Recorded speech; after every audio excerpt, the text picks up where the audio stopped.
everyone. This is Fedora Wear Naz, and this is me towards the end of SmackDown. The show is still going on as we currently speak. You have Fraxium and R-Truth and everything. First of all, shout out to Nathan Frazier. I encourage all of you to go and look at his video about him coming to faith, coming to Christ, and his experience with that. And it's amazing to see him getting these opportunities. Now let's get into just a bit before of course, I'm going to come to you later and you'll get the full review. But right now, I just want to say this, and this is just streamlined the best way possible. Folks, this show is absolute dog water. It is the most filler show I've ever seen in my entire life, and it is absolutely goofy. Every segment feels unauthentic. Charlotte Flair, first off, guys, Ric Flair is one of my favorite wrestlers. I don't know what I just saw her versus JCJ. That was not Ric Flair. Anyway, guys, this is SmackDown is bad. Like my eyes are literally hurting watching this show. So look, please, I hope that I could get through it. But right now, the only interesting thing happening is Cody Rhodes and Ricky Saints, and the crowd did not pop for Ricky Saints. So we'll see what happens as we go. I'll come back with you guys to the field review. All right, folks, I am back. I am here. I'm going to go ahead and record this review. We just had Cody Rhodes being attacked by the Ring General, Gunther. Here's the thing.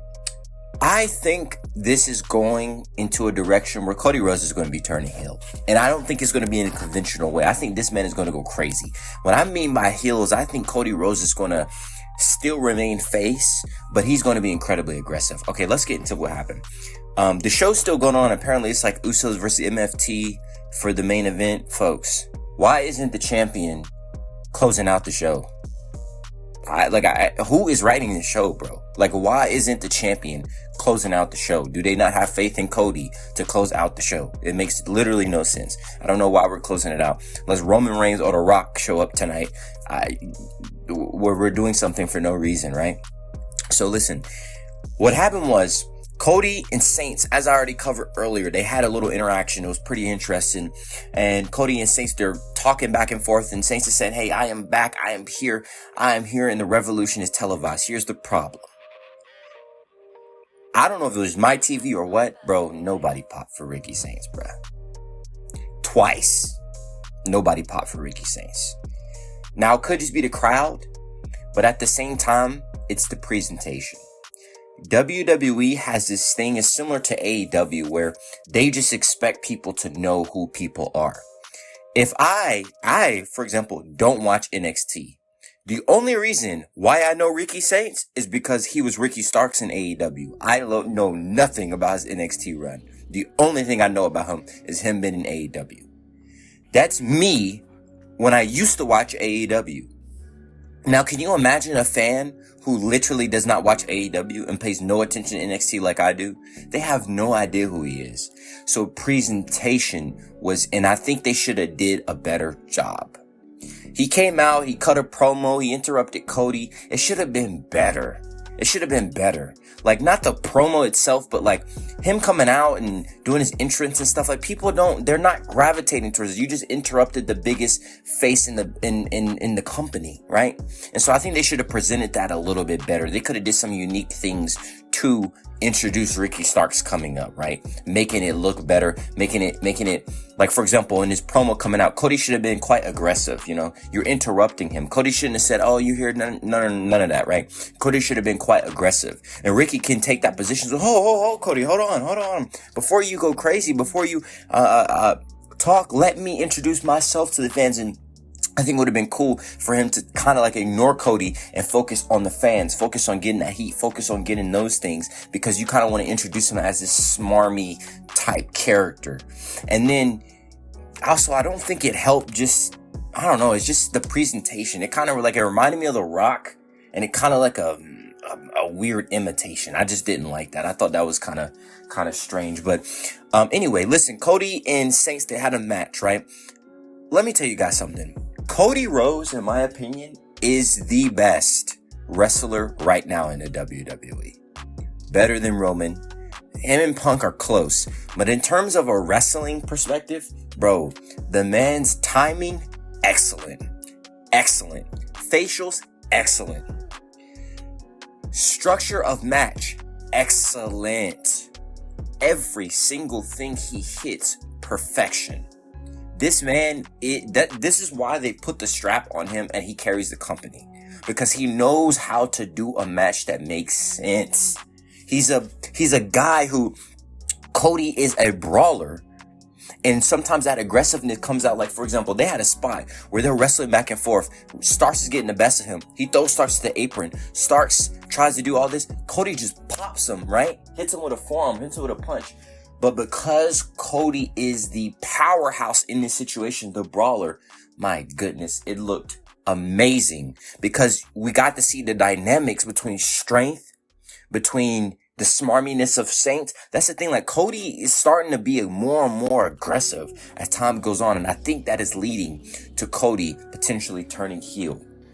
And what I mean by heel, again, like I just clarified, not heel in the conventional sense, but heel and he's becoming more aggressive. And I think the fans will start booing him more, but it's not going to affect Cody. He's going to be like Homelander, right?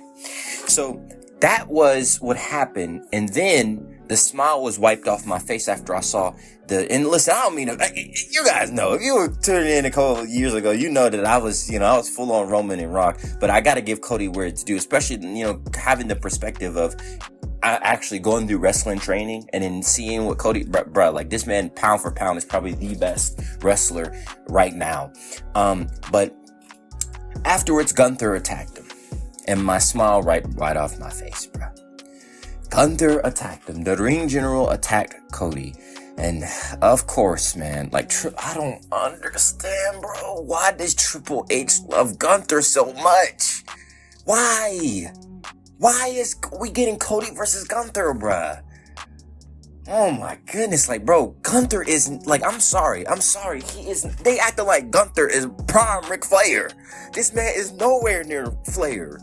Gunther is not that good. It's like Triple H just loves him. He loves him. He gushes when he talks about Gunther on podcasts. Now listen, I'm gonna give credit where it's due. Gunther is clearly a hard worker. I'm just saying this perspective from the outside. Let's not get one thing twisted. Gunther is a very, very hard worker in that ring, in the gym, doing all these things, pound for pound, can go in the ring, can go the distance, he always likes challenging his opponents. He likes producing the best content that he can get. Props to him. But in this scenario, when we're talking about storytelling, bro, I don't want to see Gunther and Cody Rhodes. I just don't. I think Cody needs to, I want to see him get more and more aggressive as we saw with him and Randy Orton at Mania. And we saw it a little bit in this match. Cody wasn't like, bro, if y'all saw like the way he was popping him, the way Cody was brawling with him, Cody's getting more into that brawling stage. Kind of reminded me of Moxley when he first went to AEW, right? You're still a face, but you're brawling and brawling and brawling more. Less wrestling, more brawling, right? And so, I don't want this video to go long, but pretty much Gunther and Cody Rhodes, that is the direction we are now going. And I think, I don't know, man, because if Gunther beats Cody, bruh, it's a wrap. I think what's going to happen is you're probably going to build this match between Cody and Gunther, and then Orton, of course, is going to come in, cause the thing, and then, it's either going to divulge into, Randy says, no, I'm the one who needs to be champion, so he costs Gunther the match, and then you maybe have like a triple threat or whatever happens. But guys, here we go again, bro. Here we go again. Triple H and his love affair with Gunther. We're about to see Gunther on our televisions day in and day out, getting the heat. And I don't know why. This is a new age thing where they do this thing where they hold up the mic and then they know when they pull the mic down, the fans are going to boo if you're a heel, and they do that all the time. And that's the only way Gunther gets his boos. So, let me know what you guys think. Are we rocking with the ring general? Are we rocking with them? Let me know what you guys think. Make sure you like, comment, subscribe, do all that good stuff. If there is more with the MFTs and there's something interesting, I might make a second video. But I don't know why the champion ain't closing the show. All right, take care.